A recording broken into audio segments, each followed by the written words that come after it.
Yesu ashimwe, ndabasuhuje mu izina rya Yesu Nazareti, umugisha uva ku Mana nubane namwe. Reka dufate umwanya wo kuganira ku jambo ry'Imana no gusenga kugira ngo Yesu atange umugisha. Turasoma ijambo ry'Imana riri mu gitabo cya Nehemiya, igice cya mbere, umurongo wa 4 kugeza wa murongo wa 6.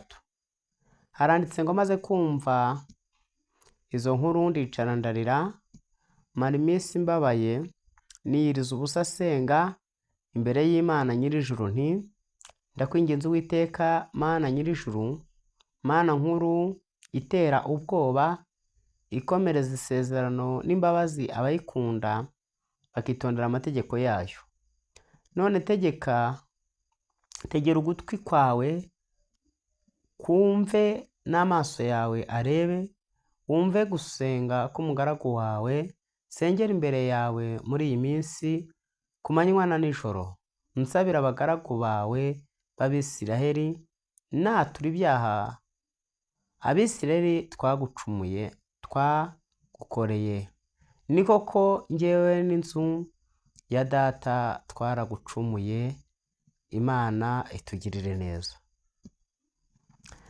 Ndagira ngo tuvuge kuri iri jambo dusenga Imana.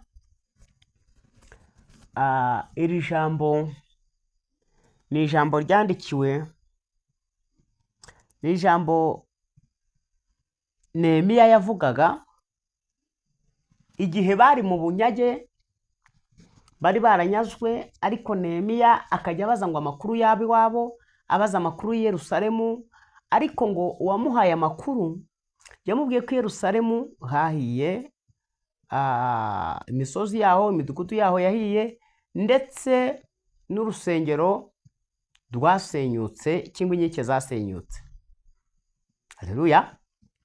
Amaze kumva izo nkuru z'uko inzu y'Imana yasenyutse, amaze kumva inkuru y'uko bene se bagiye bagira ibibazo bitandukanye, bagira ibyago, abantu bagiye bapfa bakanama ku gasozi batagiraga gishyingura, ngo amara iminsi ababaye arira, avuga ati Mana nkora iki, Mana ngenze ne?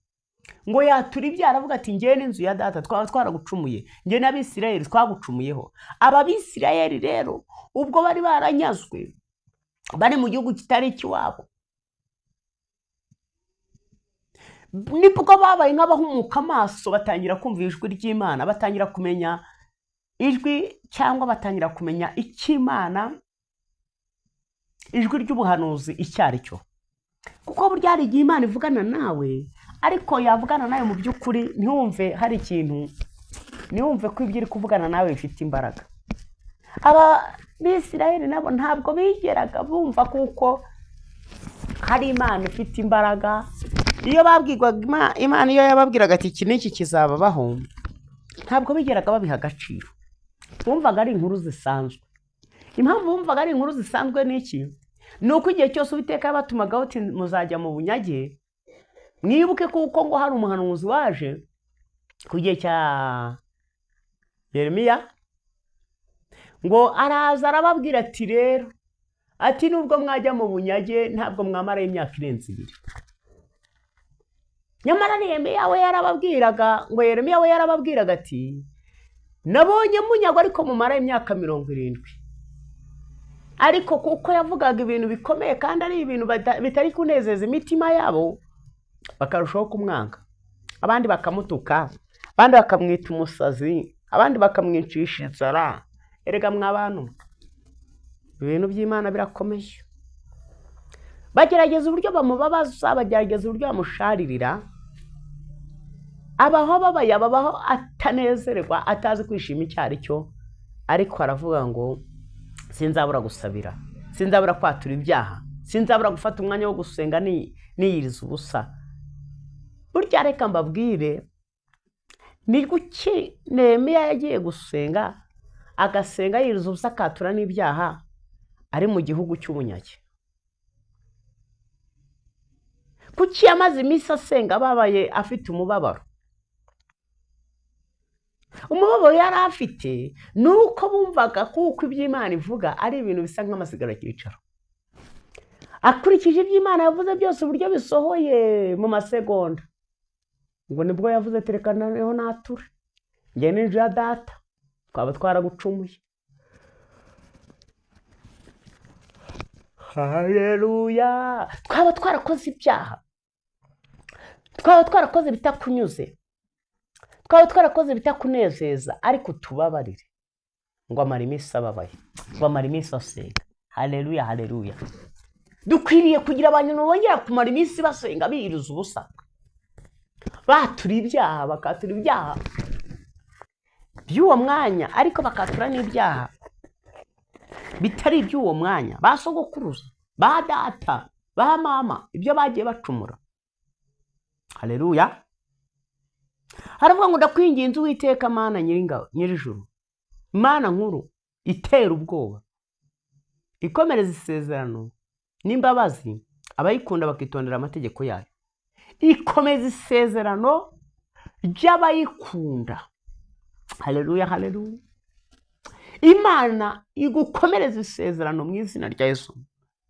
Gukomeza isezerano, impamvu yaturayaga amagambo nuko yumvaga hari ikintu Imana ishaka gukora ku buzima bwe, nuko mvaga hari ibintu biri kugenda bihinduka. Haleluya, haleluya. Gusenga burya bisaba kugira ngo imbere y'Imana uce bugufi.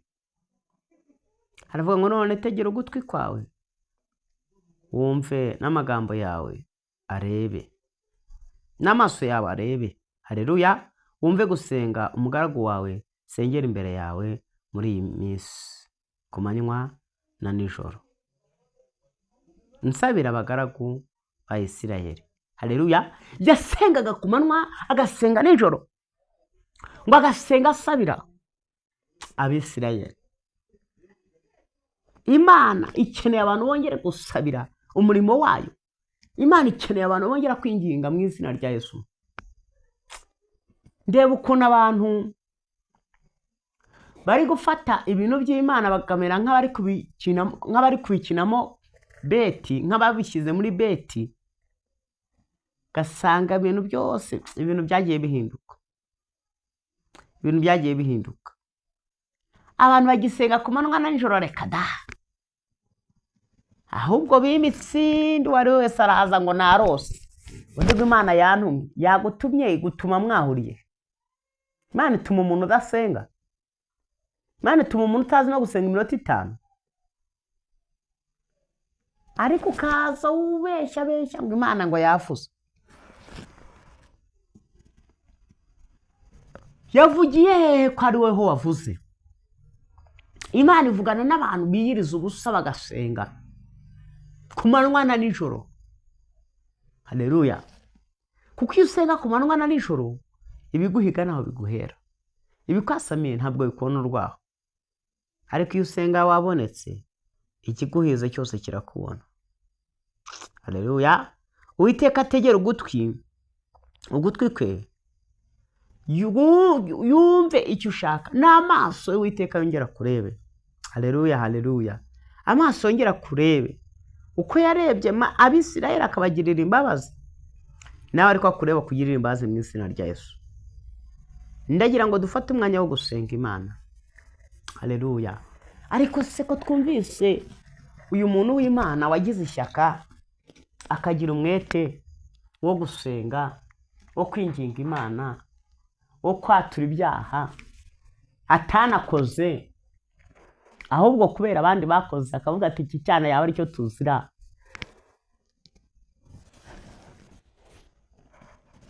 Amara igihe asenga, agasenga ku manywa na nijoro, akaririra umurimo, akaririra abana bawe. Natwe ndagira ngo uyu mwanya dufate umwanya wo gusenga, twongere twinginga Imana. Imana yongere igira ikikora. Haleluya. Gusenga k'umukiranutsi kugira umumaro iyo asenganye umwete. Nawe umwete wagira uyu mwanya, wagira icyo ukora, wagira ibyo uvanaho, kandi ukagira ibyo usenya mu izina rya Yesu. Haleluya. Gusenga kwa Nehemiya niba kwarageze ku Mana, ba sogokuruza Bibiliya itubwira ko hari ibyaha bakoze ariko bakaba batakiriho. Bo bakoze ibyaha ariko ntibakiriho. Ibyo byaha bakoze rero batakiriho, twe tukaba turiho, nitwe tugomba kubibazwa. None bizabazwa nde wundi? Ni twebwe. ariko kuva uyu munsi Imana igira ibyo isenya mu izina rya Yesu, kandi Imana yongera igira ibyo irema muri uyu mwanya.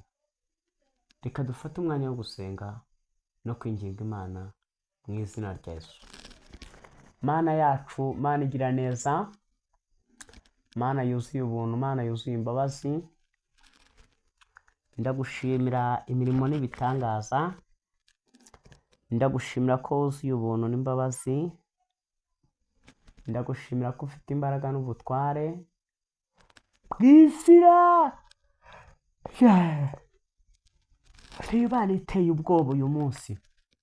Uri Imana ijya ivugana natwe, uri Imana ijya iturinda mu majya no mu maza, uri Imana icisha inzira aho zitari, uri Imana ijya isenya ikarimbura mu izina rya Yesu. Sengera ubugingo bw'umuja wawe n'umugaragu wawe unyumvise. Mana, bari baratakaje ibihe byo gusenga no kwizera no kwiyiriza ubusa, ndabasengeye. Aleluya. Ndabasengeye mu izina rya Yesu kugira ngo bitamururire. Ndasengera umuntu wese warucuguye n'umuntu wese warucitse intege, wari waratakaje ibihe byo gusenga, wari waratakaje ibihe by'umunezero, wumvise inkuru y'incamugongo wese ikamuca intege. Ndamusengeye ngo ari wo muha imbaraga, ufite ibyagwanaga nabyo ubikubite hasi mu izina rya Yesu. Data niwe mutabazi, Data niwe murengezi. Ndagushimye, ndaguhimbaje, ngushimiye kuri Imana. Bana n'abagaragu bawe n'abaja bawe, bakize muri byose, bakize ibyago, bakize amakuba. Ndakwizeye, ndakwiringiye kuri Imana, ndakwizeye, ndakwiringiye kuri kumwe natwe, ndakwizeye, ndakwiringiye kuri umutabazi. Umugisha n'amahoro biganze, telefone z'umugisha ziganze, imivumo biganze mu izina rya Yesu. Mana, ngwino utabare abana bawe. Mana, ndagushimye, ndaguhimbaje, ngushimiye kuri Mana, ngushimiye kuri umutabazi. Mana uganze, Mana utegeke, ukize umuntu wese kandi umutabare umwitamururire. Turakwizeye, turakwiringiye. Mana, uyu munsi utanga umugisha, aya masaha utanga umugisha, tanga imbaraga n'ubutware n'ubushobozi. Ndakwizeye, ndakwiringiye kuri Imana ibanye natwe kandi ukavugana natwe. Tanga umugisha muri byose, tanga imbaraga n'ubutware, tanga gukiza indwara, ukize ibisazi, ukize indwara zo mu nda, ukize indwara z'umutwe, indwara z'impyiko, diyabete, imivuduko, indwara zananiranye kwa muganga, zo bananiwe, izo bavuze ngo turarekuye ntabwo tukizishoboye, wowe zishobore mu izina rya Yesu. Ngakomeza ukanze, komeza useyeke, urambure ukuboko kwawe kandi n'ikiganza cyawe kirambure, none iteka ryose ukore kumwe natwe. Hari ukudukiza amenyo y'abasetsi, hari icyo wakoze, hari ibyo waremye. Mana, ngakomeza ukanze, komeza utegeke, twizeye imbaraga n'ubutware n'ubushobozi, none iteka ryose ukora abana natwe Yesu. Amen. Yesu nabaha umugisha kandi Yesu abagirire neza mu izina rya Yesu. Imana ibarinde uyu munsi wa none mu byo murakora byose.